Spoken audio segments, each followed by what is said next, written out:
Isang magandang araw na naman po sa inyong lahat mga boss, at tara po sabayan nating panoorin itong pinapasilip ko sa inyong video. At dito po ay ayan inyo pong makikita, mayroon po akong ginagawa ditong Hyundai Elantra na 2022 model, at ang concern nito ay engine light at engine misfiring. So po, ngayon po ang ginagawa ko dyan ay spark plug condition. So bubuksan ko muna at isa-isahin kung i-check yan. Pero siyempre hindi lang yun yung ating i-check dito sa ganitong concept na kailangan natin maisa-isa. Yun lamang po yung ating unang step na gagawin baka sakali pong spark plug light.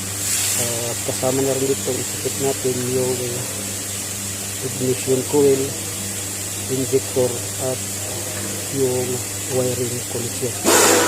Ang mayroong misfiring kasi nito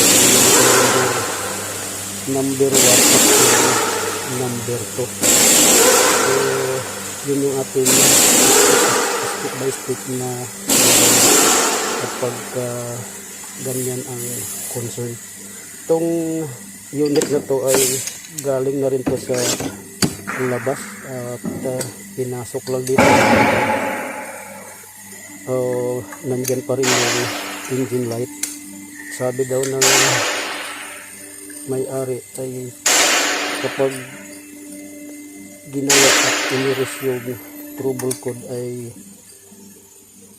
mawawala din yung misfiring, pero kapag itakbo ayan babalik lang din daw yung engine light at nagmi-misfiring pa rin.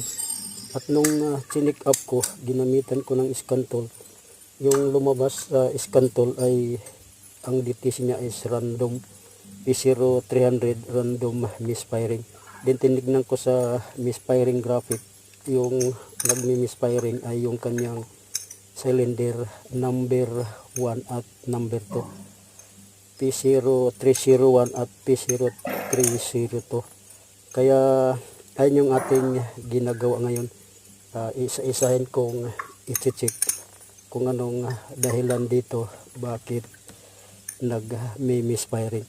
Isa na nga dyan yung spark plug performance atin din i-check.